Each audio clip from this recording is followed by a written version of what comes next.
नमस्कार, India news देख रहे हैं आप और मैं हूं आपके साथ सचिन दुबे। उत्तराखंड विधानसभा चुनाव से पहले उथल पुथल जारी है। उत्तर प्रदेश में मंत्रियों और विधायकों के पार्टी बदलने के बाद अब देहरादून में भी सियासी पारा चढ़ गया है। देवभूमि की सियासी हलचल के बीच अचानक एक भूचाल सा आया जब वरिष्ठ मंत्री को बीजेपी ने बाहर का रास्ता दिखाया। अनुशासनहीनता का हवाला देते हुए बीजेपी ने सख्त रूप अख्तियार करते हुए वरिष्ठ मंत्री हरक सिंह रावत को बर्खास्त कर दिया। उत्तराखंड में विधानसभा चुनाव से पहले बड़ा सियासी उलटफेर से खुद हरक सिंह रावत हैरान रह गए। देर रात आलाकमान ने मंत्री हरक सिंह रावत को पार्टी से 6 साल के लिए बर्खास्त कर दिया। सूत्रों के अनुसार हरक सिंह रावत पिछले काफी दिनों से विधानसभा चुनाव में मन माफिक टिकट के लिए दबाव की राजनीति कर रहे थे। उनके कांग्रेस में शामिल होने की चर्चाओं को देखते हुए बीजेपी ने बर्खास्त कर दिया। कुछ दिन पहले कैबिनेट मीटिंग में इस्तीफा देने के बाद मना लिए गए वरिष्ठ मंत्री हरक सिंह रावत को पार्टी ने आखिरकार सही समय में आने पर पार्टी ने साइड कर दिया। हरक सिंह रावत ने इससे पहले भी अपने इलाके में सुविधाओं की मांग करते हुए इस्तीफा दे दिया था। हालांकि उस समय बीजेपी आलाकमान के दखल देने से वे मान गए थे। इसके बाद भी चर्चा चल रही थी कि उनके और सीएम धामी के बीच खींचतान खत्म नहीं हुई है और शायद यही वजह है कि हरक सिंह रावत से पार्टी ने दरकिनार कर लिया। चुनाव के नजदीक हरक सिंह रावत की बर्खास्तगी बीजेपी के लिए बड़ा झटका माना जा रहा है। देखिए, मुझे नहीं मालूम कि बीजेपी के नेताओं को जो पूरा देश चला रहे हैं, एक मनगढ़ंत सोशल मीडिया पे चले समाचार को आधार बनाकर और अपने बारे में सर बहुत समय से नाराज रहे हैं। आवाज कभी बुलाया था। अरे यार सर नहीं जा रहे भाई, नहीं तो हो गया। यहाँ पर आप रहने दो मुख्यमंत्री उत्तराखंड जो है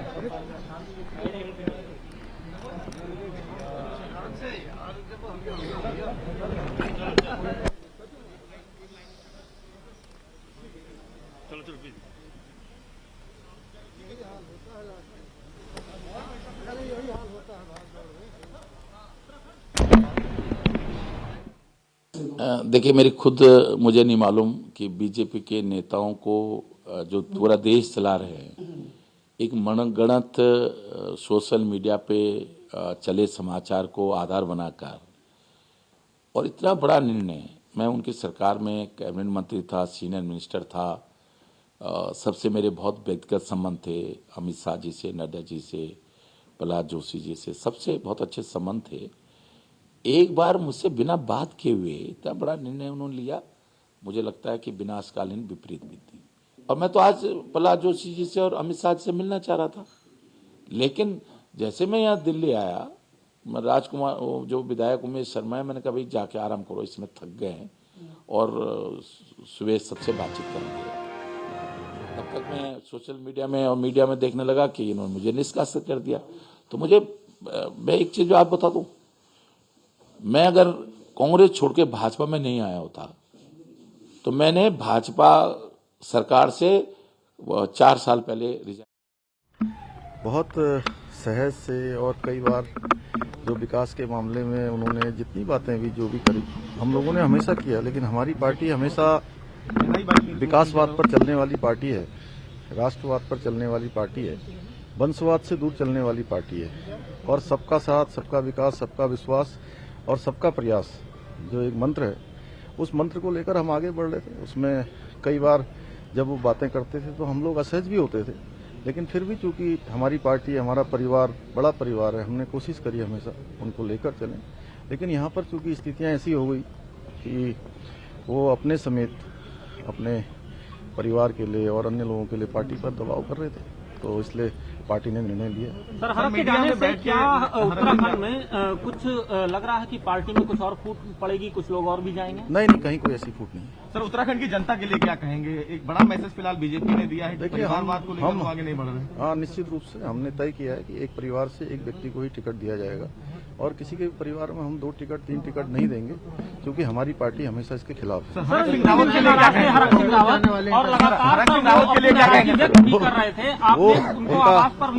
उनका लंबा अनुभव है और वो स्वयं तय करेंगे अपने बारे में। सर बहुत समय से नाराज रहे हैं। आवाज कभी बुलाया था। अरे यार सर नहीं जा रहे भाई, नहीं तो हो गया। यहाँ पर आप रहने दो मुख्यमंत्री शौक, पद का शौक नहीं है, बहुत बार मंत्री रह गया हूँ, 9वीं बार मैंने धामी जी के साथ 9वीं बार मैंने मंत्री पद की शपथ ली है। काम करना चाहता था। मुझे कभी बार ऐसा लगा कि जैसे मैं कोई पर्सनल काम बोल रहा हूँ। अरे अगर सेंट्रल स्कूल बन जाएगा कोटद्वार में तो क्या हरक सिंह के बच्चे पढ़ेंगे वहाँ? अगर वहाँ मेडिकल कॉलेज बन जाता, मैं दून मेडिकल कॉलेज देहरादून में दून मेडिकल कॉलेज बनाया, सारे लोग विरोध कर रहे थे क्यों मेडिकल कॉलेज बना रहे हो। आज कोरोना महामारी में दून मेडिकल कॉलेज ने सबसे अधिक फायदा दिया है। मैंने मायावती के समय में 4 जिले बनाए, उधम सिंह नगर, चंपावत, बागेश्वर, रुद्रप्रयाग जिला बनाया। उसके बाद कोई जिला नहीं बना उत्तराखंड में। बिल्कुल आज तो अपना चेहरा छिपाने के लिए कुछ भी कहते रहे। मैं जिस दिन मुंह खोलूंगा उस दिन बहुत विस्फोट हो जाएगा देश की राजनीति में। लेकिन मेरी नैतिकता है, जिस तरह मैंने अमित शाह जी से वायदा किया था मैं छोड़ के नहीं जाऊंगा पार्टी को, मैंने उस वायदे को, मुझे बहुत कल इतना भार मेरा हल्का हुआ क्योंकि मैंने एक दिन अगर किसी को कोई बात कह दी वो उस चीज को भूल सकता है, मैं नहीं भूलता हूं। ये मैं व्यक्तिगत किसी मजदूर को भी मैंने कह दिया कि मैं तेरा एक काम करूंगा, मैं सारी राजनीति उसके लिए दांव पे लगा देता हूं, लेकिन उसका वो काम करा के छोड़ता हूं।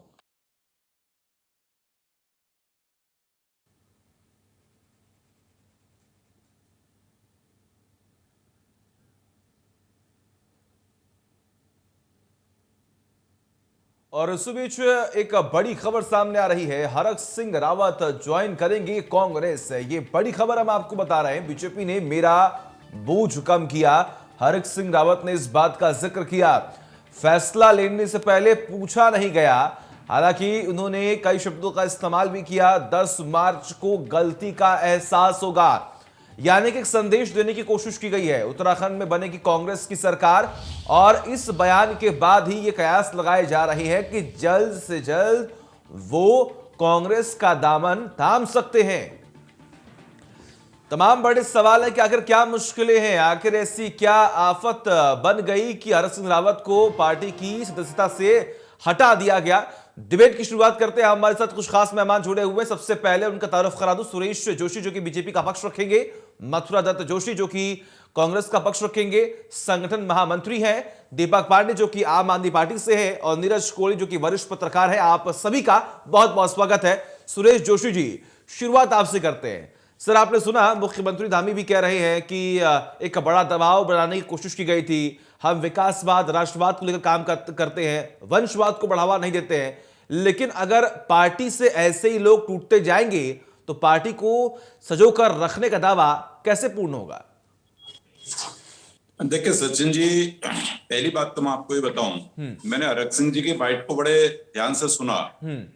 अभी भी जब उनको पार्टी से बर्खास्त किया गया है और पार्टी से बर्खास्त करने के बाद भी जो सफाई देना चाहते हैं या जिस साफ गोई की वो बात कर रहे हैं, ठीक है, हरक सिंह रावत जी का आपने इतने लंबे राजनीतिक जीवन में देखा होगा उनको कि वो कहते कुछ और हैं, करते कुछ और उनकी निगाहें और निशाने अलग अलग होते हैं। उसी बात को आज भी आपके चैनल पे जब मैं सुन रहा था प्रदर्शन कर रहे थे। लेकिन भारतीय जनता पार्टी ने इस चुनाव में बहुत स्पष्ट तौर पर उत्तराखंड को एक संदेश दिया है कि एक तो हम जहां तक टिकटों का बंटवारा है, अपने कार्यकर्ताओं को कहीं भी टिकटों से वंचित करने का प्रयास भारतीय जनता पार्टी नहीं करेगी, क्योंकि जो लोगों ने पार्टी के लिए काम नहीं किया है वो लोग अगर पार्टी में टिकट मांगना चाहते हैं तो पार्टी कदापि उनको टिकट नहीं देगी।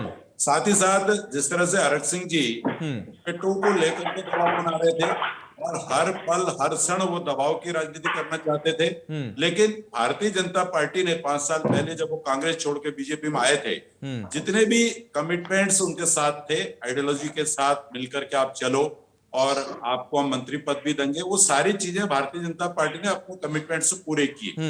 लेकिन हरक सिंह रावत कहीं भी किसी भी कमिटमेंट पर खरे न उतर कर डे टू डे जिस तरह से वो ब्लैकमेलिंग करने का प्रयास भारतीय जनता पार्टी को कर रहे थे।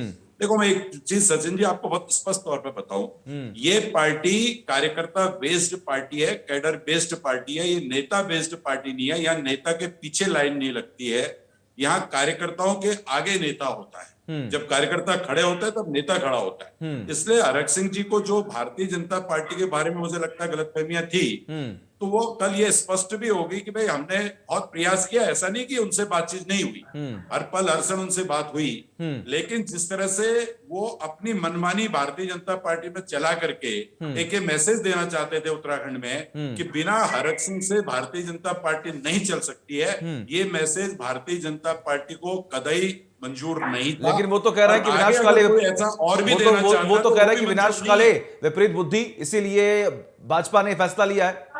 नहीं, सुनिए सुनिए सचिन जी, ये जो बोला उन्होंने विनाश काले विपरीत बुद्धि, मैं आपके चैनल में बहुत एक उससे कह रहा हूं कि प्रामाणिकता के साथ, ये हरक सिंह रावत पर लागू होगा।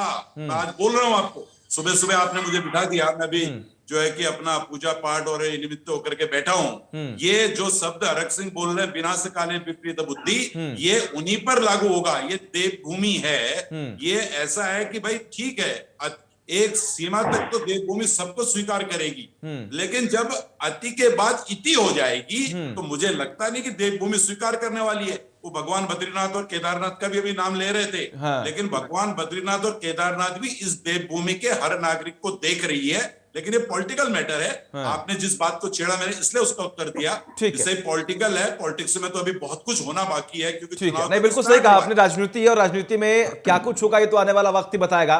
दत्त साहब आपके पास आते हैं। दत्त साहब, तस्वीरें लगातार हम देख पा रहे हैं, हरक सिंह रावत की आंखों में आंसू है, वो इमोशनल हो रहे हैं, परेशान हो रहे हैं कि भाजपा ने जो किया वो गलत किया। अगर वो कांग्रेस ज्वाइन करते तो क्या लगता है, कांग्रेस मजबूत होगी? देखिए, ये तो अभी सब भविष्य के गर्भ में है। अब वो कांग्रेस ज्वाइन करेंगे नहीं करेंगे, वो क्या करेंगे, अभी इसका निर्णय आना बाकी है। क्योंकि अभी हरक सिंह जी ने कहा, जो बयान अभी मैं सुन रहा था, पूरा बयान सुना, उन्होंने ये नहीं कहा कि मैं कांग्रेस ज्वाइन करूंगा या दूसरी पार्टी ज्वाइन करूंगा, ये कहीं ऐसा नहीं है। लेकिन भारतीय जनता पार्टी ने निश्चित रूप से उनके साथ अन्याय किया है, निश्चित रूप से किया है। देखिए कितनी बड़ी विडंबना है कि एक व्यक्ति कैबिनेट की बैठक छोड़ के चला जाता है, वो कहता है मैं इस्तीफा दे रहा हूँ, उसके बाद मुख्यमंत्री जी उसके घर जाते हैं, डिनर डिप्लोमेसी होती है, बड़े बड़े ठहाके लगाए जाते हैं, वो कहते हैं कि मैं पार्टी नहीं छोड़ूंगा, उसके बाद पार्टी उसको बर्खास्त करती है, बाहर निकालती है। खैर ये भारतीय जनता पार्टी का अपना व्यक्तिगत निर्णय है कि क्या अंदर पक रहा था, क्या भाजपा देख रही थी, लेकिन इतना जरूर सिद्ध हो गया कि भाजपा घबराहट में है, छटपटाहट में है और बड़ी भगदड़ भाजपा में मचने वाली है। वो ये सब सामने अभी उजागर इन बातों से हो रहा है। क्योंकि अगर हरक सिंह जी बेईमान थे तो देखे उन्होंने हर हमेशा बेबाकी से बोला। त्रिवेंद्र सिंह जी के मंत्रिमंडल में थे, अगर आप हम पुराना रिकॉर्ड देखें तो हर हमेशा उन्होंने बहुत खुल के बोला, बेबाकी से बोला। उनके मंत्रालय में हस्तक्षेप भी हुए, उनके पीसीसी आपको आदेश थे कि आप सीधे मेरे से आदेश लेंगे, मंत्री का आदेश नहीं मानेंगे तो तभी बर्खास्त कर देते। बर्खास्त करने की हिम्मत नहीं थी ना इस पार्टी में। जो अभी मेरे भाई सुरेश जोशी जी बोल रहे हैं, ठीक है, उनका काम है पार्टी को डिफेंड करना, हम भी अपनी पार्टी को पक्ष में बोलते हैं, वो उनका धर्म है। लेकिन जो अगर अतीत का घटनाक्रम आप देखें तो अगर आप पे हिम्मत थी तो आप उसके घर मनाने क्यों जा रहे थे भाई? इसलिए आप उनके मान मनोबल लेके आप चल रहे थे, जो आप कह रहे हैं वही करेंगे। और कल के लिए उन्होंने खुद ही कहा कि मैं तो अमित शाह और प्रहलाद जोशी जी से समय मांग रहा था कि मुझे मिलने का समय दे दीजिए। तो घटनाक्रम है, अभी क्या होगा भविष्य में कुछ नहीं कहा जा सकता।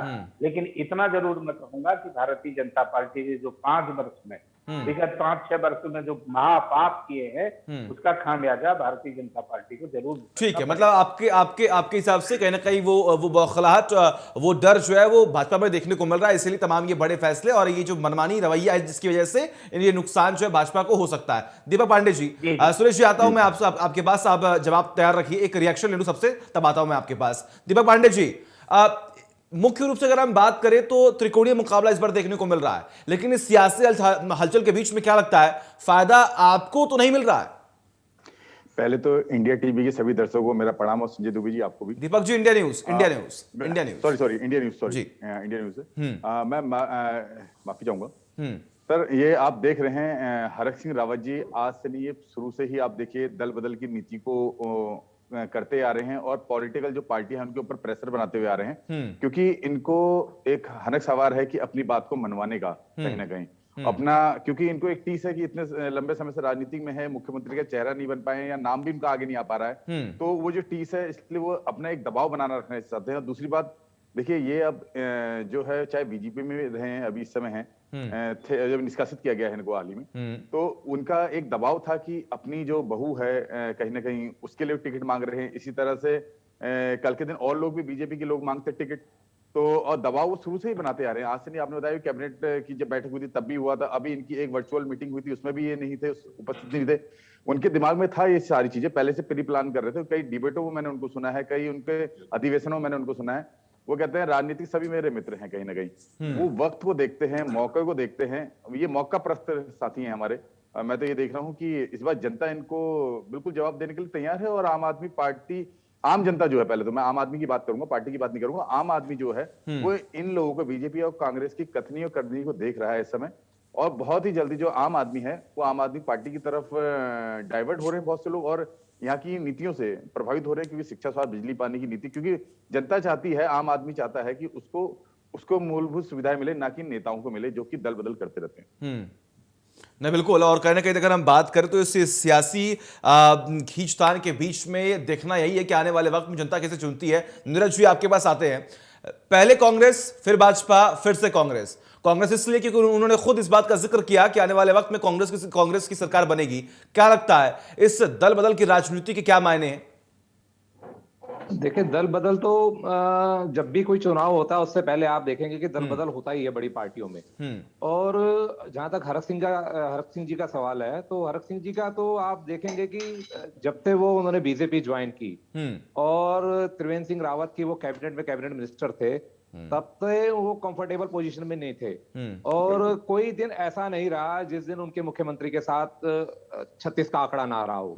आप कर्मकार बोर्ड से लेकर और तमाम तरह की चीजें जब जैसे जैसे सामने आई और वाद विवाद चलता रहा। जब तीरथ सिंह रावत आए और उसके बाद पुष्कर सिंह धामी आए, तो तब वो थोड़ी सी कंफर्टेबल पोजीशन में आए। और उनका जो अपना पॉलिटिकल कैरियर रहा है अविभाजित उत्तर प्रदेश के समय से, भाजपा के साथ ही उन्होंने अपना राजनीतिक जीवन शुरू किया था, उससे लेकर और आज तक मेरे ख्याल 30-31 वर्ष हो गए हैं। सब लोग जानते हैं कि वो किस तरह से प्रेशर पॉलिटिक्स करते हैं और किस तरह से वो वाद विवाद में रहे हैं। तो ये कोई नई बात नहीं है। जब तीरथ सिंह रावत आए और जब पुष्कर सिंह धामी आए, तो तब उनको थोड़ी सी लिबर्टी मिली और वो कंफर्टेबल पोजीशन में आए। और वो जिस तरीके से अपने विभाग में, अपने मंत्रालय में बहुत सारे काम अपने कराने चाहते थे, और तब उनकी अपनी मनमानी जो है मैं देख रहा हूँ डे बाय डे बढ़ती चली गई। अभी ताजा मसला जो है उत्तराखंड के इतिहास में, मैंने भी पत्रकारिता के दौर में पहली बार ऐसा देखा, जो मृत्युंजय मिश्रा वाला मामला है, आप लोगों ने भी उस मामले को उठाया होगा, कि आयुर्वेद विश्वविद्यालय में जो कुल सचिव के पद पे थे, 2 साल जेल में रहने के बाद विजिलेंस जांच उनके खिलाफ चल रही है। उसी आयुर्वेद विश्वविद्यालय के लोगों की एविडेंस है उनके खिलाफ, और त्रिवेंद्र सरकार जो है उनको जेल भेजती है, उनके खिलाफ जांच सेटअप करती है। यही बीजेपी की सरकार जो है, मतलब जो उनका जो मूल जो अपना विभाग था वो शिक्षा विभाग था, वो शिक्षा विभाग का यही सरकार जो है उनकी जो तैनाती का जो पुरानी सरकार के आदेश है निरस्त करती है और बहाल करती है, और उसी पद पर जो है उनको बहाल कर दिया, उनको सचिव के पद पे बहाल कर दिया। तो ये सब हरक सिंह रावत के मंत्रालय का मामला है। ये मैं ये बताना चाह रहा हूँ एग्जांपल के तौर पर कि उन्होंने किस, और फिर उससे पहले कर्मकार कल्याण बोर्ड के साथ जैसे उनका 36 का आंकड़ा हुआ, उस बोर्ड में जो ऑडिट चला, ऑडिट के दौरान जो है ये देखा गया कि वहां पर नियुक्तियों के मामले में गड़बड़ी पाई गई, वित्तीय अनियमितता पाई गई। तो आखिर में हरक सिंह रावत की जीत भी, उन्होंने उस बोर्ड के अध्यक्ष को हटवाया ऊपर बीजेपी के आला कमान के लोगों से बातचीत करके। तो वो कंफर्टेबल पोजीशन में थे, धीरे धीरे बीजेपी पे कहीं ना कहीं प्रेशर में बना रहे थे और बीजेपी के लोग प्रेशर में थे।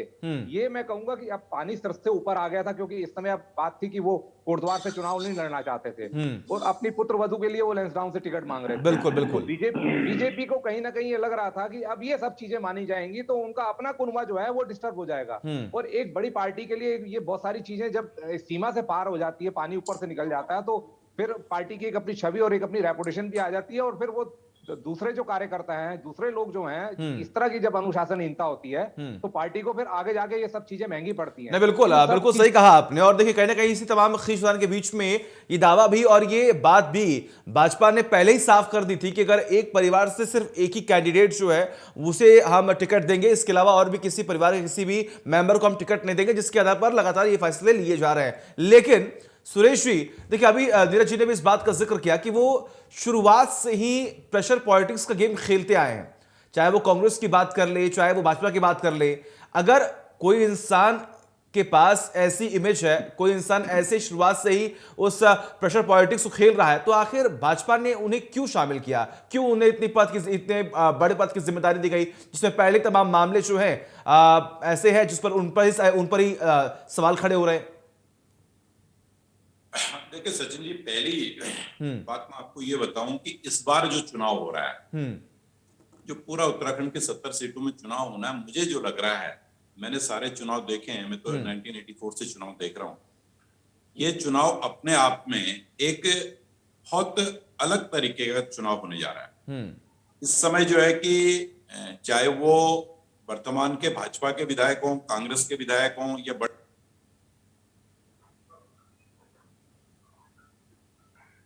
निगाह है। और जैसा रावत जी ने बार बार कहा कि उत्तराखंड बनने के बाद भी कभी भी एक सीट पे चुनाव रिपीट नहीं किया, कभी उन्होंने कोई सीट बदली, कभी कोई सीट बदली। उत्तर प्रदेश के टाइम पर भी जब वो राजनीति कर रहे थे, भाजपा से वो बसपा पर गए, बसपा से फिर कांग्रेस में आई, यानी बड़ा उन्होंने जो है कि एक तरह से राजनीति में एक ऐसा एटमॉस्फेयर खड़ा किया, कोई आइडियोलॉजी, कोई सिद्धांत, कोई सिस्टम उनका कभी नहीं रहा। तो अभी फिर उसी प्रैक्टिस को देखिए, कभी क्या होता है कि एक उम्र का पड़ाव भी होता है, एक लोगों को जानकारी भी चीजों की नहीं होती है। अब क्या है कि देखो, हरक सिंह रावत जी एक तो उम्र के उस पड़ाव पे हैं कि उतनी फुर्तीली चीजें वो नहीं कर सकते हैं। ठीक है, उनका दिमाग कंप्यूटर पूरा चल रहा होगा, लेकिन फिजिकली कहीं न कहीं इस उम्र पे थोड़ा दिक्कत आती चीजें करने। दूसरा विषय क्या है कि अब उत्तराखंड की राजनीति में जिस तरह से उन्होंने, मतलब वो कांग्रेस में थे, भाजपा में आए, बसपा में थे, सारे दलों में रह गए। अब उनकी जो दलीय राजनीति है, दलीय जो विचारधारा, उसको भी लोग समझ गए, उनकी सीट बदलने का पैटर्न भी लोग समझ गए। तो अब मुझे लगता है कि हरक सिंह जी के लिए ये कम से कम ये जो चुनाव होगा, मैं वैसे कोई प्रतिद्वंदिता के नाते नहीं कह रहा हूं, एक एनालिसिस जो मेरा अपना है, कि चुनाव उनके लिए जो है बहुत ही महत्वपूर्ण होगा, उनके लाइफ का, राजनीति का। और जनता भी जो फैसला करेगी वो एक आश्चर्यचकित फैसला होगा। ये मैं आज आपको आपके चैनल पे शेयर कर रहा हूं। अभी 1 महीने बाद फिर हम दोबारा चर्चा करेंगे, चाहे वो कांग्रेस पार्टी में जाएं, किसी अन्य दल में जाएं या निर्दलीय लड़े, मैं उस पर अभी चर्चा नहीं कर रहा, क्योंकि जनता को अब ये लगने लग गया है कि एक व्यक्ति जो है कि विधानसभा भी बदल दे रहा है, एक व्यक्ति आइडियोलॉजी भी बदल दे रहा है। कल तक वो आज तक के चैनल में एक दिन कह रहे थे अच्छी पार्टी कोई नहीं है, मैं तो शाखा में जाता था, नेकर पहनता था और उस आइडियोलॉजी आईटीसी और ओटीसी से प्रभावित था। और हरीश रावत जी जब इस प्रदेश के कांग्रेस के जो सबसे बड़े नेता हैं, उनका उन्होंने स्टिंग करा दिया और 5 साल तक वो हरीश रावत जी को गाली देते रहे, कांग्रेस को गाली देते रहे। और 4 दिन पहले कह रहे थे कि साहब मैं तो कांग्रेस से मेरी मित्रता ठीक ठाक है। आज वो आपके चैनल में वो ग्रिसलिन लगा करके वो कह रहे कि साहब देखो, मैं तो अमित शाह जी से और प्रहलाद जोशी जी से समय मांग रहा था। ये सारा ड्रामा, ये सारा नौटंकी जो चल रही है, ये मुझे लगता है कि उत्तराखंड की जनता अब इसको कम से कम कबूल नहीं करेगी। ठीक है दस साहब, ठीक है दस साहब, आपने सुना सुरेश जी ने भी इस बात का जिक्र किया कि वो घड़ियालू आंसू हैं, लेकिन एक बात अभी भी समझ से परे है। एक तरफ हरक सिंह रावत ये कहते हैं कि मैं 9 बार मंत्री बन चुका हूं, मुझे सत्ता का लालच नहीं है, मुझे कुर्सी नहीं चाहिए। वही दूसरी ओर वो लगातार ऐसे काम करते आए हैं, ऐसे दल बदलते आए हैं कि लगता है, साफ होता है कि कहीं ना कहीं उनको कुर्सी से इतना प्यार है कि वो कुर्सी पाने के लिए किसी भी हद तक जा सकते हैं। दत्त साहब, देखिए, सवाल कुर्सी का भी नहीं है, सवाल राजनीतिक विचारधारा का भी नहीं है, सवाल कई खड़े हो रहे हैं। ये बड़ी लंबी कहानी इसी ने बताई। और निश्चित रूप से हरक सिंह रावत उस उम्र में मंत्री हो गए थे, जिस उम्र में लोग राजनीति में भी नहीं थे।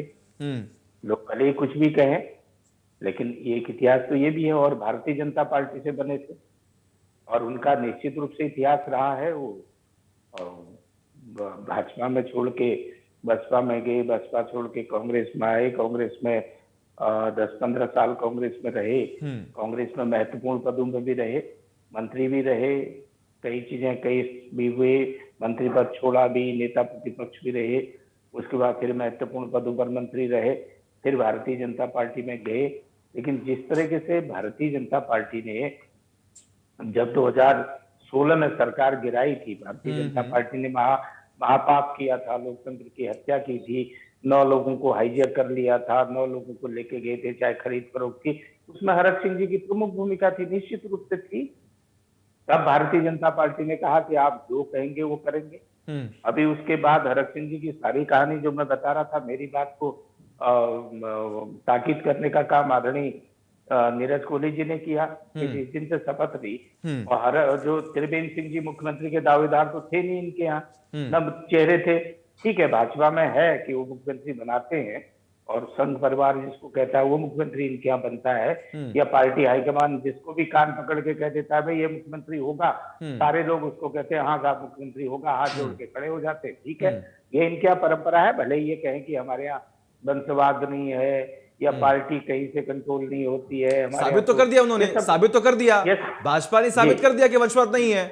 उन्होंने अपनी बहू के लिए, अपने किसी समर्थक के लिए उन्होंने टिकट मांग की और भाजपा ने दिखा दिया कि नहीं। नहीं दुबे जी, ये कहना मेरे ख्याल से जल्दीबाजी होगी। हरक सिंह जी ने कहा सार्वजनिक रूप से कहा कि मेरी बहू को टिकट नहीं दे रहे हो आप, या मैं टिकट मांग रहा हूं, मुझे 5 टिकट दो, 4 टिकट दो। मेरे ख्याल से तो ये कहीं अधिकृत बयान मैंने हरक सिंह जी का आज तक नहीं सुना। ये बात किसी ने भी नहीं सुनी होगी, आपने भी नहीं सुनी होगी। ये ठीक है, कयास है हमारे, हरक सिंह जी 2 टिकट मांग रहे, 4 टिकट। देखिए सुनिए दस साहब, देखिए आप पक्ष ले रहे हैं, उनका, और उन्होंने भी इस बात का जिक्र किया कि कांग्रेस की सरकार बनेगी, तो क्या कांग्रेस में शामिल होंगे क्या वो, और शामिल होंगे? देखिए ये अलग बात है, सारा जनमानस उत्तराखंड का जन जन कह रहा है कि कांग्रेस की सरकार बनेगी और हरीश रावत की सरकार बनेगी। हरदा दोबारा तमाम लोग कह रहे, जनता कह रही है, हम नहीं कह रहे हैं, कांग्रेस का कार्यकर्ता कह रहा है, और हरक सिंह जी भी कह रहे हैं। ठीक है, हरक सिंह जी ने कहा है तो भगवान करे उनकी वाणी सफल हो जाए। हम तो चाह रहे हैं कि बने, सरकार बने। लेकिन अगर एक ऐसा नेता जो लगातार शुरुआत से ही पार्टी छोड़ता आया है, जो स्टेबल नहीं है, जो लगातार प्रेशर पॉलिटिक्स खेलता आया, तो उसको पार्टी शामिल करेगी? देखिए मैंने कहा ना, अभी तो ये भविष्य के गर्भ में है। तमाम हमारे वरिष्ठतम नेतागण सारे दिल्ली में है, पूरा हाईकमान दिल्ली में है। अभी तक की मेरी सूचना के अनुसार, जो मुझ पे सूचना है और पुख्ता सूचना है, अभी तक हरक सिंह जी की कांग्रेस के किसी नेता से मुलाकात नहीं हुई है। वैसे राजनीति संभावनाओं का खेल है, कुछ भी हो सकता है, कौन कहाँ जाए। आप देखें राजनीति में क्या भाजपा क्या दूध की धुली है कि वो नहीं दल बदल करा रही है। इस प्रदेश में अगर राजनीति अस्थिरता की कुछ जननी है तो भारतीय जनता पार्टी है। कांग्रेस के विधायक को तोड़ के ले गए थे, खंडूरी है जरूरी, आज तो खंडूरी जी का नाम लेना भी मुनासिब नहीं समझ रहे हैं। 3-3, 4-4 मुख्यमंत्री बैठ रहे हैं। नहीं देखिए, बिल्कुल देखिए दस साहब, देखिए देखना बेहद दिलचस्प होगा। मुझे एक बयान भी याद आ रहा है, हरीश ने इस बात का जिक्र भी किया था कि जो भी कांग्रेस पार्टी छोड़कर जा रहा है, जो इन्होंने उत्तराखंड के लिए पाप किया है, पहले वो माफी मांगेंगे, तब हमने वापस से कांग्रेस में शामिल करेंगे। तो अब देखना यही है कि आखिर क्या करते हैं कांग्रेस के आला कमान। हालांकि दीपक जी बोलिए। मेरा तो ये मानना है, जैसे पंजाब में लोग कहते हैं कि सिद्धू वहां की राजनीति के लिए, सियासी राजनीति के लिए बिल्कुल खराब व्यक्ति हैं, उसी तरह से हमारे हरक सिंह रावत जी भी उसी तरह की राजनीति करते हैं, कहीं ना कहीं प्रेशर बनाने की, पॉलिटिक्स बनाने की, जो बात अभी सामने आ रही है। और रही है, इनको ये माफी मांगने का अधिकार कौन इनको दे रहा है? ये अपनी मर्जी से माफी मांग ले रहे हैं, अपनी मर्जी से अपना प्रभाव दिखाना चाहते हैं हर जगह। ये जनता के लिए काम कर रहे हैं, ये किसी बीजेपी कांग्रेस पार्टी के लिए काम कर रहे हैं? पहले तो इनको डिसाइड हो जाए, क्योंकि जनता के ही टैक्स के पैसे से इनको कहीं ना कहीं आज इतनी सुख सुविधाएं मिल रही है, इनको सैलरी मिली है। ये बात कयास नहीं लगाया जा रहा है, ये बिल्कुल तथ्य है कि भाई वो अपनी जो बहू है उसके लिए वो टिकट मांग रहे हैं। इसी वजह से नाराजगी चल रही है, क्योंकि चुनाव का समय है। आप देखिए परसों भी अभी इनकी वर्चुअल मीटिंग हुई थी, उसमें भी ये लोग उसमें शामिल नहीं थे कहीं ना कहीं। जैसे भी हमारे मथुरा जोशी जी ने कहा कि इनके जो बीजेपी के हमारे जो खंडूरी जी हैं, खंडूरी जी जरूरी है करके नारा लगा था। मुझे लग रहा है कांग्रेस के लिए कहीं हरक सिंह रावत और यशपाल आर्या जरूरी हैं करके ना कहीं ये नारा लगाना शुरू कर दें, क्योंकि सत्ता से इस समय बेदखल हैं, बाहर रही हैं। सत्ता में आने के लिए हर षड्यंत्र, मेरे ख्याल मुझे नहीं लग रहा कि बीजेपी कांग्रेस छोड़ेंगी कहीं ना कहीं इन मौकों को, क्योंकि कांग्रेस को केवल सत्ता चाहिए और भ्रष्टाचार के लिए नए साथी और चाहिए इस बार। मैं तो यही मानूंगा।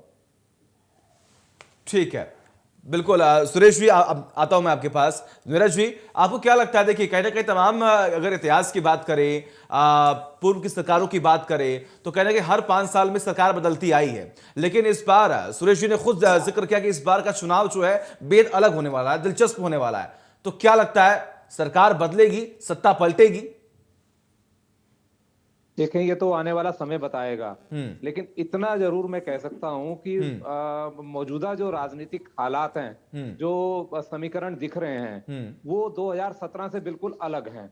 2017 में कांग्रेस सत्ता में थी और बीजेपी विपक्ष में थी, और वो टूटी हुई कांग्रेस थी जिसके कम से कम 9 से 10 विधायक जो हैं बीजेपी में चले गए थे, और हालात जो हैं बिल्कुल एंटी इनकम्बेंसी, पूरी तरह से माहौल कांग्रेस के खिलाफ था, बल्कि इतना नहीं था जितना जो परिणाम दिखे।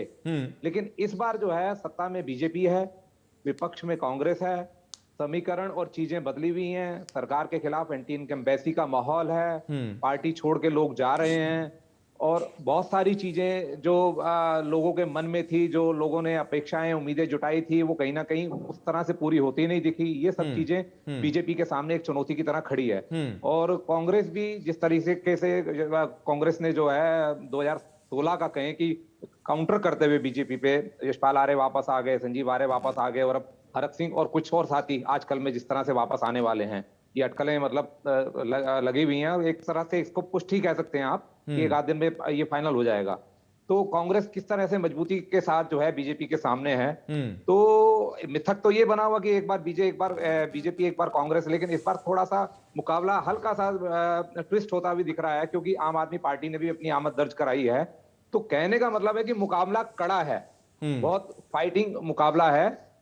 मतलब किस और सियासत जाके बैठेगी कुछ नहीं कहा जा सकता, ये नहीं कह सकते। नहीं, बिल्कुल देखिए, इंतजार तो करना होगा, 10 मार्च का इंतजार करना होगा कि आखिर इस सियासी हलचल और इस सरगर्मी के बीच में क्या होता है, ये आने वाला वक्त ही बताएगा। सुरेश जी, आता हूं मैं आपके पास, लेकिन इसी बीच में पुष्कर सिंह धामी ने और धर्मलाल कौशिक ने क्या कुछ कहा इस पूरे मुद्दे को लेकर, एक बार सुनवाते हैं।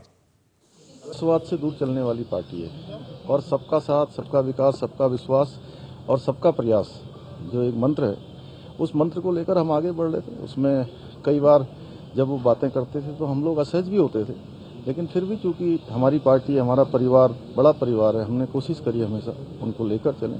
लेकिन यहाँ पर चूंकि स्थितियाँ ऐसी हो गई कि वो अपने समेत अपने परिवार के लिए और अन्य लोगों के लिए पार्टी पर दबाव कर रहे थे, तो इसलिए पार्टी ने निर्णय लिया। निश्चित रूप से हमने तय किया है कि एक परिवार से एक व्यक्ति को ही टिकट दिया जाएगा, और किसी के परिवार में हम 2 टिकट 3 टिकट नहीं देंगे, क्योंकि हमारी पार्टी हमेशा इसके खिलाफ है। कल मुख्यमंत्री जी ने डॉक्टर हरक सिंह रावत जी को मंत्रिमंडल से हटाने का निर्णय लिया। राष्ट्रीय अध्यक्ष जी के निर्देश पर पार्टी के प्राथमिक सदस्य थे डॉक्टर हरक सिंह जी को भी निलंबित करने का, निष्कासित करने का निर्णय हुआ। पिछले दिनों से लगातार इस प्रकार की गतिविधियां, इस प्रकार की शिकायतें, इस प्रकार की सारी बातचीत सामने आ रही थी, और कल पार्टी ने अनुशासन की उस सीमा में बाहर करने के रूप में हरक सिंह रावत जी को पार्टी से अलग किया है। दस साहब, आप सुना आपने, यहां तो साफ हो गया ना, मुख्यमंत्री धामी ने भी इस बात का जिक्र किया कि हरक सिंह रावत अपने परिवार को लेकर संगठन पर, पार्टी पर दबाव बनाने की कोशिश कर रहे थे। देखिए, आप तो कुछ भी कहेंगे ना, अब तो अनैतिक और अकथनीय शब्दों का भी इस्तेमाल, पहले आप मना कर रहे थे, अब शुरुआती तो आप कह रहे हैं कि आप कुछ भी कहिए। नहीं, आप देखिए, कब मैंने कहा ना, जिस समय माननीय मुख्यमंत्री जी ठाके लगा रहे थे, डिनर डिप्लोमेसी हो रही थी, तब क्यों नहीं कहा कि हम आप ये डिमांड रखते हो, आपकी डिमांड गलत है। आज आप निष्कासन के बाद ये बातें कह रहे हैं, ठीक है, आप कह रहे हैं, हम भी विश्वास करेंगे, हाँ मांग रहे होंगे, चलिए ठीक है, इसका जवाब ले लेते हैं। सुरेश जी, आखिर ये फैसला पहले क्यों नहीं लिया गया? क्या अभी किसी का दबाव था? क्या कोई डर था? सुरेश जी, देखिए, पहली बात तो सचिन जी मैं ये बताऊं कि भारतीय जनता पार्टी एक राष्ट्रीय दल है, एक आइडियोलॉजी बेस्ड दल है। हमारे संगठन की विस्तृत चर्चा, किसी भी डिसीजन को लेने से पहले हम उसकी विस्तृत चर्चा करते हैं। जिस तरह से लगातार हरक सिंह जी का दबाव था, हरक सिंह जी की बातों की हम लोगों ने बहुत प्रयास किया। मथुरा जी ने कहा कि डिनर डिप्लोमेसी हो रही थी, निश्चित तौर पर हो रही थी, बातचीत हो रही थी, मुख्यमंत्री जी उनके घर गए, प्रदेश अध्यक्ष जी ने बात की, लेकिन जब पानी सर से ऊपर निकल गया तो उसका लास्ट यही एक निर्णय था। उसके अलावा हमारे पास कोई निर्णय लेना नहीं था, यही निर्णय लेना था, उनको बाहर का रास्ता दिखाना था। कल रात वो सुरजेवाला जी के साथ सोनिया गांधी जी से मिले, इस बात की भी पुष्टि हुई है। और उसके बाद आपने जिस विषय को कहा कि हरीश रावत जी इस फैसले से आहत हैं, उनका कहना यह है कि भाई अगर हरक सिंह बीजेपी छोड़ करके कांग्रेस में आते हैं तो हरक सिंह इस पार्टी के अंदर कहीं न कहीं मुझे कमजोर करने का षड्यंत्र करेंगे। प्रीतम सिंह, यशपाल आर्या और हरक सिंह मिल करके कहीं न कहीं हरीश रावत को कमजोर करना चाहते हैं। लेकिन आज जो कांग्रेस का सबसे बड़ा चेहरा है वो हरीश रावत है। बिल्कुल। तो एक बड़ी बात आपने कही है, देखिए एक बड़ी बात और एक बड़ा संदेश देने की आपने भी यहाँ कोशिश की है कि कांग्रेस में भी अभी अंतरकलह खत्म नहीं हुआ है। हरीश रावत जो कि मुख्य चेहरा है, मुख्यमंत्री का चेहरा वो बनना चाहते हैं। सचिन जी, मैं पूरी बात कह जी जी जी। लेकिन दूसरी बात ये भी सामने आ रही है, हरक सिंह जी, हरीश रावत जी, राहुल गांधी जी और प्रियंका गांधी जी के बहुत बड़े प्रेशर में हैं और वो हरक सिंह रावत को प्रीतम सिंह जी के कहने पर और यादव साहब के कहने पर ज्वाइन कराना चाहते हैं। लेकिन इसलिए अब हरीश रावत जी ने बीच का रास्ता ये निकाला है कि जो हरक सिंह ने मेरा स्टिंग ऑपरेशन किया और जिस तरह से मेरे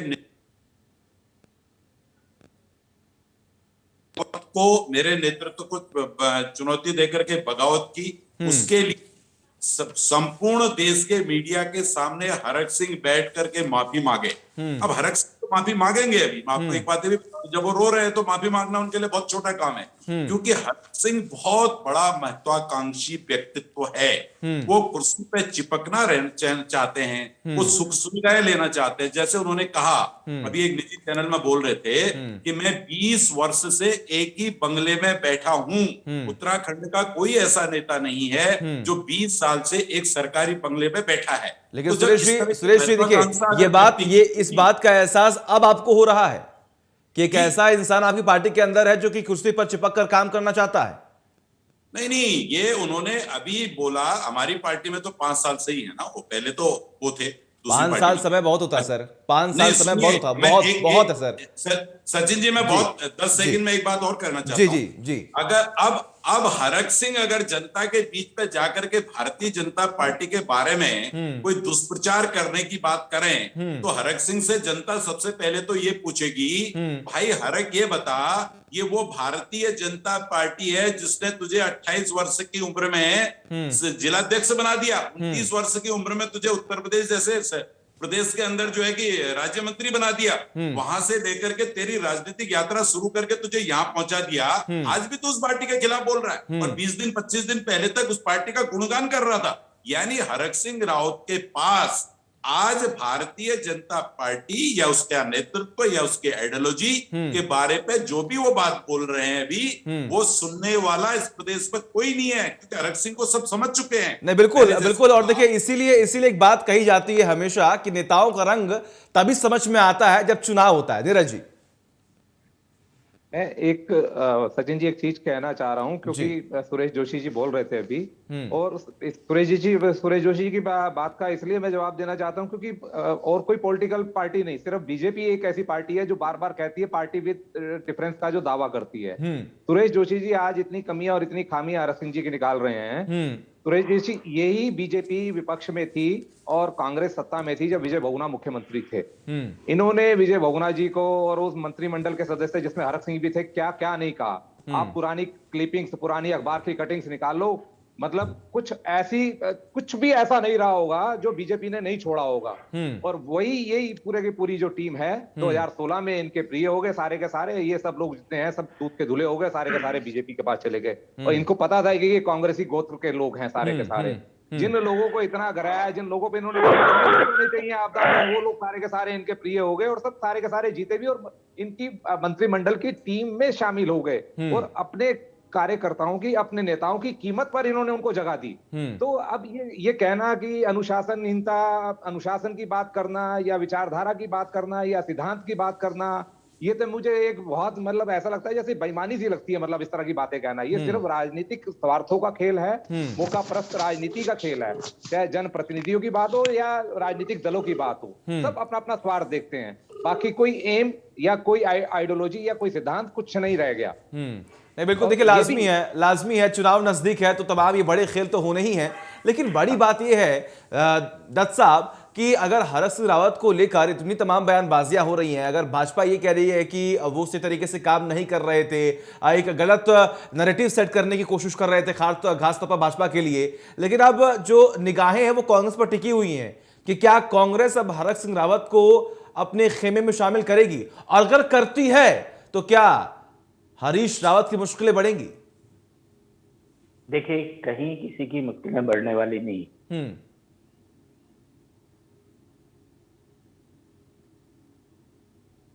नहीं हो पाया कि हरक सिंह जी कहाँ गए। हरक सिंह जी ने ये कहीं स्पष्ट नहीं किया कि मैं कांग्रेस में जाऊंगा, या कांग्रेस पार्टी ने कहीं, कांग्रेस पार्टी का कोई बयान, अधिकृत बयान नहीं आया है कि हम हरक सिंह को ज्वाइन करा। ये सब भविष्य के गर्भ। राजनीति में संदेश काफी होता है सर, संकेत काफी होता है, और उन्होंने संकेत दे दिया है, उन्होंने संकेत दे दिया है।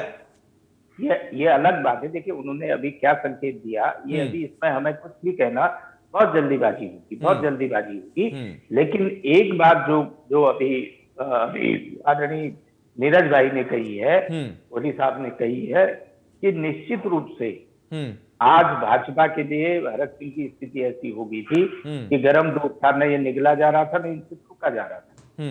ये तमाम चीजें, मान, मनोबल, रुके रहो, बैठे रहो, जो आप कहोगे वो करेंगे, जैसा आप कहोगे वैसा करेंगे, पार्टी मत छोड़ो, इधर मत जाओ, उधर मत जाओ, आज तक, कल तक कह रहे थे बातें, अभी भी बातें हो रही होंगी। तमाम लोग मिलना जुलना, मिलाना, सारा काम कर रहे थे। फिर आज ये तमाम कमियां हरक सिंह जी,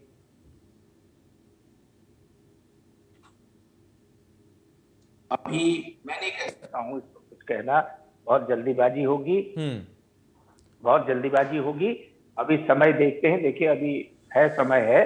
जब हरक सिंह जी का निर्णय हो जाएगा या पार्टी का कोई निर्णय होगा, उसके बाद नहीं, बिल्कुल। देखिए, इस निर्णय का इंतजार मुझे भी है और आम जनता को भी है। दीपक पांडे जी, आपके पास आना चाहूंगा। एक बड़ी जिम्मेदारी कहीं ना कहीं अब आम आदमी पार्टी पर देखने को मिल रही है।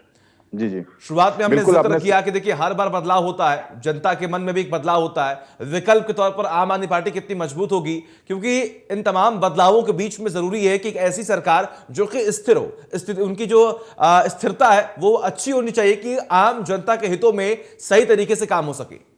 सर बिल्कुल, मैं आपकी बात को ऊपर रख रहा हूँ। देखिए, इस बार अभी क्या है, आप देखें प्रीतम, अभी जो कांग्रेस में सब हरक सिंह रावत जी की जाने के कयास लगाए जा रहे हैं, और यशपाल आर्य जी की भी जिस टाइम कयास लगाए जा रहे थे, वो गए बिल्कुल, और वो इस बिहाफ पे गए हैं। उनकी अपनी शर्तें होती हैं, जो है पॉलिटिकल शर्तें होती हैं इनकी, कि उन्होंने अपने बेटे के लिए मांगा। आपने देखा यशपाल आर्य जी के लिए, आज आपने देखा कई जगह उनका विरोध भी हुआ है कहीं ना कहीं। आज सरिता आर्य जी वहां से नाराज हुई है कहीं ना कहीं नैनीताल विधानसभा से। अब क्या है कि हरक सिंह रावत जी भी जो है अपने लिए और अपनी बहू के लिए मांग रहे हैं विधानसभा। जैसा कि अभी हमारे भाइयों ने बताया कि बार बार विधानसभा बदलते रहते हैं, लेकिन आज सुरेश जोशी जी को या बीजेपी को उस समय ध्यान नहीं आया जब वो उनको अपने दल में शामिल कर रहे थे कि कभी भी जा सकते हैं, कभी भी बगावत अपने तेवर इख्तियार कर सकते हैं, कोई सी विधानसभा बदल सकते हैं। उनको विधानसभा बदलने से कोई मतलब, जैसे कपड़े बदलते हैं वैसे वो अपनी विधानसभा बदल रहे हैं, क्योंकि उनका क्या है कि जनता से कोई टच नहीं हो पा रहा है, और वो एक बड़े गद्दावर नेता है, इसलिए वो पैसे की सह पे और अपने नाम की सह के आगे, इसलिए वो जीत जाते हैं पार्टी के लेवल पे। अगर वो किसी निर्दलीय लड़के देखें तो एक बार उनको अपनी हकीकत भी पता लग जाएगी आने वाले समय में, क्योंकि लोग अब उनको धीरे धीरे, जिस तरह से उनका उम्र का पड़ाव आता जा रहा है, नजदीक बढ़ता जा रहा है दिन प्रतिदिन, ऐसे उनका राजनीतिक पड़ाव भी खत्म होता जा रहा है कहीं ना कहीं। दूसरी बात मैं अभी करूंगा, अभी अपने साथियों के साथ, अकेले भी नहीं आ रहे हैं, अपने साथियों के साथ आ रहे हैं। रमेश काऊ जी का भी मेरे को सुनने में आया कि शायद वो भी ज्वाइन कर सकते हैं। आज 11-12 बजे तक के मेरे को सूचना जो मिली है, जो मेरे जानकारी है, मुझे जितनी भी जानकारी मिली है, कयास हम भी लगा रहे हैं कि 12 बजे के आसपास शायद वो कांग्रेस भी ज्वाइन कर सकते हैं, उनके कई 2-3 साथी भी जोड़ सकते हैं, उनकी जो बहू है वो भी ज्वाइन कर सकती है। तो क्या मतलब ये अभी ये कहते हैं कि हरीश रावत जी ने एक बयान भी दिया था, और अभी हमारे जो मित्र अभी कह रहे थे कि वो पहले माफी मांग के आएंगे। मैं फिर कह रहा हूँ, वो माफी किस बात की मांगे? धोखा वो जनता के साथ कर रहे हैं। पार्टी क्या, पार्टी में तो उन्होंने अपना वर्चस्व कायम करा, उससे धन भी अर्जित करा, उन्होंने उनसे नाम भी अर्जित करा। वो किस बात की माफी मांग रहे हो? धोखा तो जनता को दे रहे हैं ना। पार्टी में तो अदलना बदलना आज उनकी पहली बार तो नहीं हो रहा है, वो तो उनके लिए खेल है।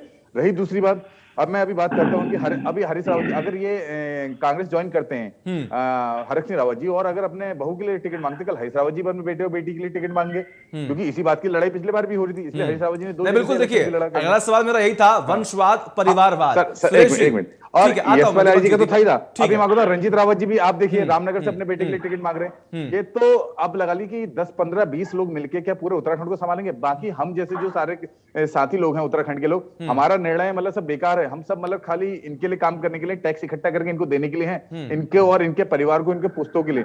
जो अभी बिल्कुल, देखिए जनता समझदार है, जनता समझदार, और इसीलिए बार बार हम इस बात का जिक्र कर रहे हैं कि 10 मार्च का इंतजार तो करना ही होगा जब आने वाले वक्त में फैसला आएगा। ठीक है दीपक जी, आता हूं मैं आपके पास। सुरेश जी, वंशवाद का मुद्दा लगातार उठ रहा है। दीपक जी आता हूं मैं आपके पास आता हूं। सुरेश जी, वंशवाद का मुद्दा लगातार उठ रहा है। धामी जी ने भी जिक्र किया कि हम विकासवाद, राष्ट्रवाद को लेकर काम करते हैं, वंशवाद के हम खिलाफ है, लेकिन कांग्रेस से कहते हैं कि वंशवाद तो सबसे अधिक भाजपा में ही है। नहीं, भाजपा में वंशवाद कहां से आ गया? देखिए, भाजपा के अगर आप मुख्यमंत्रियों के चेहरे देखेंगे, मंत्रियों के चेहरे देखेंगे, तो वो ऐसे कार्यकर्ता हैं कि भाई जिनको जब वो विधायक बनने से पहले तो क्षेत्र के लोग भी उनको अच्छी तरह नहीं जानते थे। पार्टी के कार्यकर्ताओं ने एक कार्यकर्ता के रूप में उन्होंने चुनाव लड़ा, वहां से चुनाव लड़ करके जीत के आए और सरकार के अंदर उनको महत्वपूर्ण जानकारी मिली। इसका स्वयं से सबसे बड़ा उदाहरण त्रिवेंद्र सिंह रावत जी हैं, तीरथ सिंह रावत जी हैं, आपके पुष्कर धामी जी स्वयं इसके उदाहरण है उत्तराखंड की राजनीति में, अगर आप देखेंगे तो ऐसा है। देखिए, इस पे सचिन जी, मैं दो बातें आपको बताना चाहता हूँ। पहली बात तो ये है कि वंशवाद का मतलब यह है कि किसी पिता के कारण उसके पुत्र को टिकट मिले या किसी माता के कारण उसकी बेटी को टिकट मिला या भांजे चाचा को मिला, ये बिल्कुल वंशवाद है, गलत है। लेकिन राजनीतिक क्षेत्र में जो काम सुरेश जोशी कर रहा है या मथुरा दत्त जी कर रहे हैं या और लोग कर रहे हैं, अगर किसी परिवार का सदस्य पूरी निष्ठा के साथ उस पार्टी के साथ जुड़ा है और उस पार्टी के लिए उतना ही काम वो कर रहा है जितना सामान्य कार्यकर्ता करता है, सामान्य कार्यकर्ता की तरह वो आगे बढ़ता है, तो उसपे कम से कम मेरी उसपे वो वंशवाद नहीं। भाई एक बात बताइए कि एक परिवार का बेटा या बेटी पूरे 10 साल 20 साल से पार्टी के लिए काम कर रहे हैं और 20 साल का उनका राजनीतिक करियर कांग्रेस या भाजपा या किसी अन्य पार्टी का है, तो उसको अगर पार्टी कहीं पर को समायोजित करती है तो उस पर आप नहीं कह सकते। लेकिन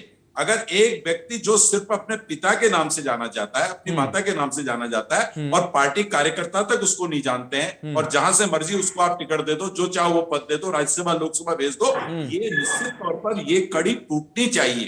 ये किसी भी राजनीतिक दल की टूटनी चाहिए और इस तरह का जो व्यवहार राजनीति में हो रहा है वो निश्चित तौर पर कम से कम 2022 के चुनाव में उसकी एक अच्छी शुरुआत उत्तराखंड से होनी चाहिए। ठीक है, 10 साहब के चेहरे पर मुस्कान आ गई। मैं सुरेश भाई वंशवाद पर बड़ा लंबा भाषण दे रहे हैं, मेरे बड़े बड़े प्रिय भी हैं, बड़े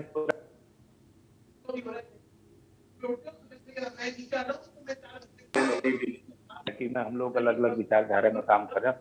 सबसे बड़े वंशवाद में सबसे बड़ा दंश तो सुरेश जोशी जी ने झेला है, आज भी झेल रहे हैं, आज भी झेल रहे हैं। नहीं, सुन लीजिएगा, मैंने आपको कतई डिस्टर्ब नहीं किया, सुन लीजिए। मेरी शुभकामनाएं आपके साथ हैं, आप न झेलें, आपका भविष्य उज्जवल हो। बड़े भाई के नाते मैं आपको आशीर्वाद तो दे ही सकता हूँ। सबसे बड़ा दंश सुरेश भाई ने किया,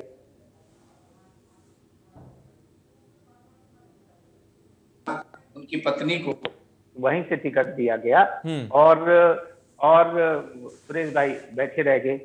उसके बाद उससे पहले मैं उदाहरण दे दूं कि उत्तराखंड का ही बताऊं, खंडूरी जी है जरूरी का इनका नारा था, इन्होंने खंडूरी जी की लड़की को टिकट दिया, वंशवाद नहीं है तो वो क्या है साहब, उनकी लड़की को आपने दे दिया।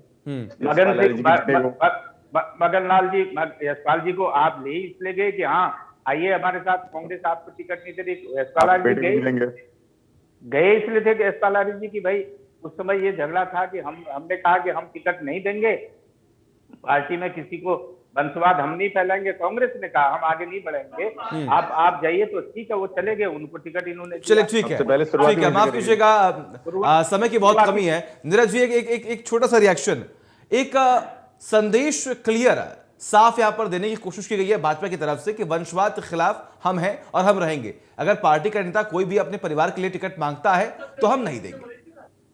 नहीं, अब मुझे लगता है कि इस समय जो है भाजपा ने अपनी रणनीति शायद बदल ली है, लेकिन अगर पिछला इतिहास देखेंगे, जैसे अभी मथुरा दत्त जोशी जी भी कह रहे थे, उत्तराखंड में या राष्ट्रीय परिप्रेक्ष्य में बहुत सारे ऐसे एग्जाम्पल मिल जाएंगे, परिवार से एक परिवार से कई लोग विधानसभा भी हैं और लोकसभा भी हैं।